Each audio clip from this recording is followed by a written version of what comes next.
தினமொரு வசனம்.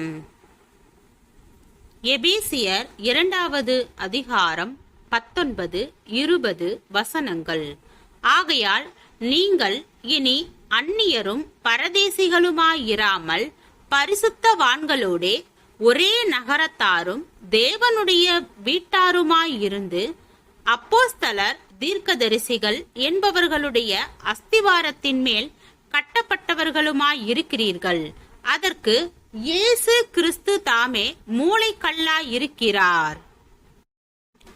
கணவனும் மனைவியுமாக நல்ல உறவுடன் வாழவே பலர் விரும்புகின்றனர், முயற்சிகளும் செய்கின்றனர். ஆனால் முடியாமல் போகிறது.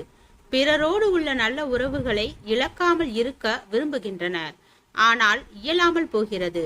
யாருடனும் பகைமை வெறுப்பு இல்லாமல் நல்ல நட்புடன் வாழவே பலர் விரும்புகின்றனர், ஆனால் நடைமுறை வாழ்க்கையில் சாத்தியம் இல்லாமல் போகிறது.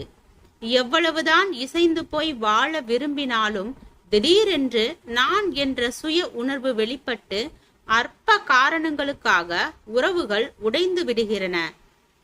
உறவுகளில் நிலைத்திருப்பது என்பது அமைதியான நதியினிலே ஓடம் ஓட்டுவது போல் அல்ல, அது கொந்தளிப்பான கடலில் படகை ஓட்டிச் செல்வது போன்றது. அங்கே உறவுகளை உடையாமல் தக்க வைக்கவும் உறவுகள் கலகலத்து போகாமல் நிலைநிறுத்தவும் ஒரு நல்ல போராட்டத்தை போராட வேண்டிய தேவை உண்டு. குடும்ப உறவுகளாயினும் நண்பர்களின் நட்பாயினும் அலுவலக உடன்பணியாளர்களோடுள்ள ஐக்கியங்களாயினும் இதுவே உண்மை. உறவுகளை உயிரோட்டமாக வைத்துக் கொள்ள முயற்சிகள் மட்டும் போதாது, உறவுகளில் உண்மையாயிருக்கவும் உடைந்துவிடக் கூடாது என்ற உணர்வு உண்மையான விருப்பத்தோடு இருக்கவும் வேறொரு நல்ல உறவு வேண்டும். அதுதான் தேவ உறவு. ஆபிரகாம் உறவுகளை உடைந்து விடாமல் தக்க வைப்பதில் வெற்றி கண்ட மனிதன். அதற்கு காரணம் தேவனோடு அவனுக்கு இருந்த வலிமையான ஒரு நல்ல உறவு.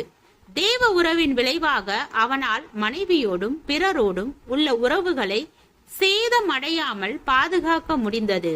தேவ உறவினை உடைய மனிதனின் இருதயம் நல்ல பண்புகளினாலும் சாந்தம், பொறுமை, அன்பு, தாழ்மை போன்ற நல்ல குணங்களினாலும் பக்குவமடைந்து உறவுகளை காக்கும் வலிமையுடையதாக உள்ளது.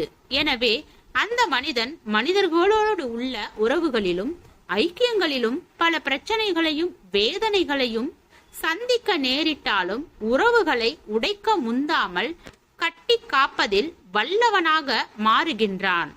தேவ உறவில் வளருங்கள், அங்கே மனித உறவுகளை நீங்கள் காத்துக் கொள்வீர்கள்.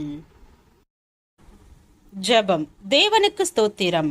தேவனே, நாங்கள் எங்களுடைய வாழ்க்கையில் பிற மனிதர்களோடும் தேவனோடும் ஐக்கியமுடைய மனிதனாக வாழ கிருபை பாராட்டும்.